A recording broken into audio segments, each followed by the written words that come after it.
Hello મિત્રો, જય શ્રી કૃષ્ણ. મારી હોમ કુકિંગ રસોઈની ચેનલમાં તમારું સ્વાગત છે. તો સાદા ગોટા તૈયાર છે.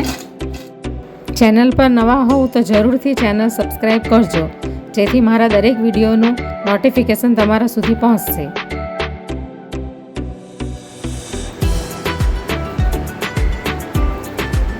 અને ગોટા આપણે ચટણીની સાથે ખાઈ શકીએ. તો આજે આપણે મેથીના ગોટાને પણ ટક્કર મારે એવા બેસનના સાદા ગોટાની રેસીપી શેર કરીશું. તો એના માટે મેં આ ઝીણો ચણાનો લોટ લઈ લીધો છે, બેસન 1 બાઉલ જેટલો. અને તમારી પાસે ચણાનો કરકરો લોટ હોય તો તમે એ જ પ્રમાણે અડધી વાટકી ચણાનો કરકરો લોટ તમે નાખી શકો. પણ અગર ન હોય તો તમે એની અંદર અડધી વાટકી સૂજી નાખી દેશો તો પણ ચાલશે. એટલે સૂજી અથવા તો કરકરો લોટ નાખવાથી વડા એકદમ ક્રિસ્પી અને સરસ બનશે, જાળીદાર. તો હવે આપણે એની અંદર સ્વાદ પ્રમાણે મીઠું નાખીશું. હવે 2 ચપટી જેટલી આપણે અંદર હળદર નાખીશું. 1 ચમચી ધાણા જીરું. હવે આ 4 થી 5 નંગ કાળા મરીનો ભૂકો છે એ નાખીશું અંદર. 2 નંગ તીખા મરચાં લીધા છે એ નાખી દઈશું, કારણ કે આપણે આ બેસનના ગોટા એકદમ સાદા બનાવવાના છે, સાદા અને સિમ્પલ. એની અંદર આપણે મેથીની ભાજીનો કે કોઈ પણ જાતનો આપણે ઉપયોગ એની અંદર નથી કરવાનો. એકદમ સાદા અને સિમ્પલ ગોટા તૈયાર કરવાના છે. અડધી ચમચી આપણે અંદર હિંગ નાખીશું અને અડધી ચમચી આપણે અંદર જીરું નાખી દઈશું. હવે આપણે મિક્સ કરી લઈશું.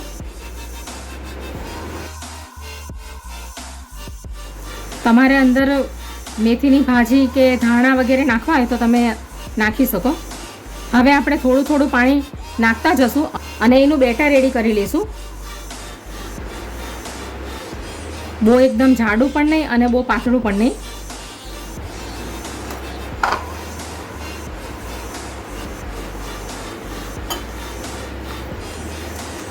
આપણે ધ્યાન રાખવાનું છે કે બેટર એકદમ પાતળું ન થઈ જાય, એટલે આપણે થોડે અંતરે જ આપણે અંદર પાણી નાખતા જશું અને બેટર તૈયાર કરી લઈશું.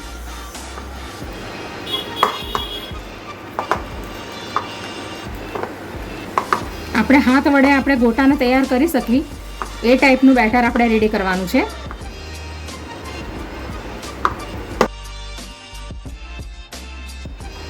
થોડુંક પાણી અંદર નાખીશું.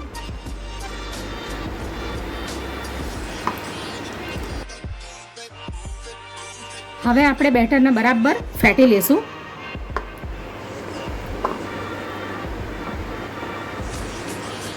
હવે આપણે 10 મિનિટ બેટરને રેસ્ટ આપીશું. તો હવે 10 મિનિટ થઈ ગઈ છે.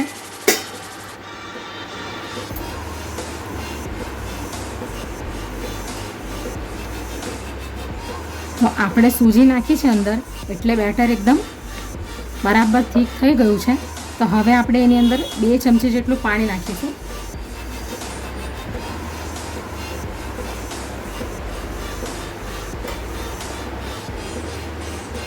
મિક્સ કરી લઈશું બરાબર.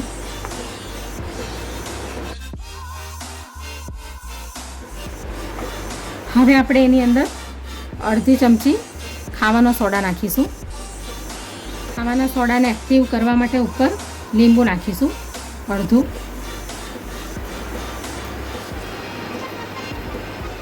હવે આપણે મિક્સ કરી લઈશું.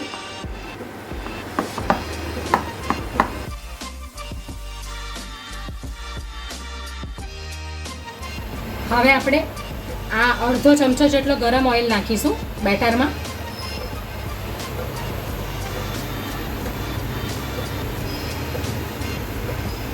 હવે મિક્સ કરી લઈશું બરાબર.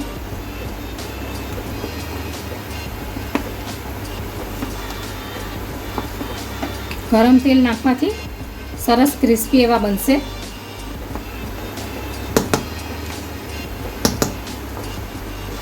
તો ગેસ ઉપર તેલ ગરમ કરવા માટે મૂકી દીધું છે નોનસ્ટિક કઢાઈમાં. તો હવે તેલને આપણે બરાબર ગરમ કરીને પછી મીડિયમ ફ્લેમ પર કરી દેવાનું છે. એકદમ ફાસ્ટ ફ્લેમ પર આપણે ગોટાને નથી ફ્રાય કરવાના.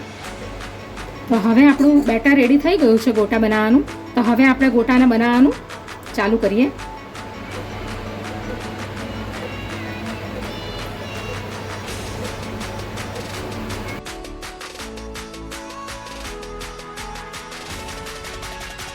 તો આ રીતે આપણે બધા ગોટા બનાવી લઈશું.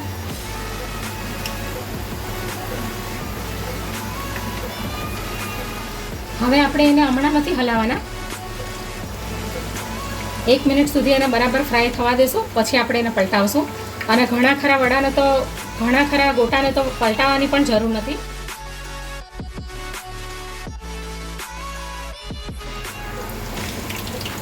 હવે આપણે એને હલાવી લઈશું આવી રીતે.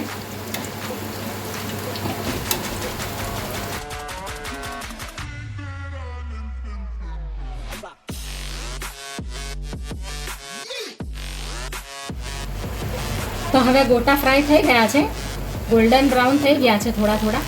તો હવે આપણે એને એક ડીશમાં કાઢી લઈએ.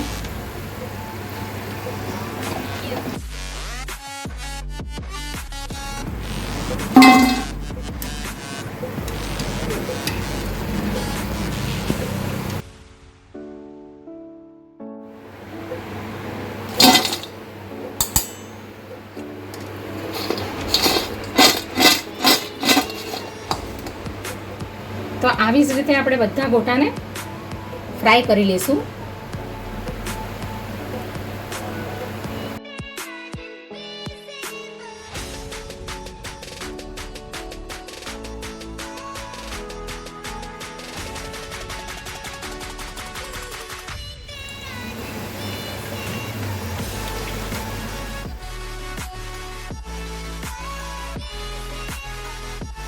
તો બેસનના સાદા અને સિમ્પલ ગોટા બનીને રેડી થઈ ગયા છે.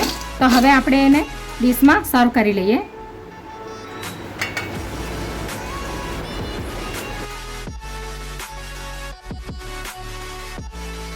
તો તૈયાર છે બેસનના સાદા ગોટા. એને વરસાદમાં બનાવીને ખાઈએ તો ખૂબ જ મજા પડે છે. આ ટાઈપના જાળીદાર, ઉપરથી ક્રિસ્પી અને અંદરથી એકદમ પોચા બનીને રેડી થઈ ગયા છે. અને ગોટાએ તેલને પણ ઓછા પ્રમાણમાં એબ્ઝોર્બ કર્યું છે. એટલે આ રીતથી તમે બનાવશો તો તમારા ગોટા તેલ પણ વધારે નહીં પીસે અને એકદમ સરસ બનશે આવી રીતે સ્પોન્જી જાળીદાર. તો તૈયાર છે બેસનના લોટના સાદા ગોટા, જેને આપણે ચટણીની સાથે ખાઈ શકીએ.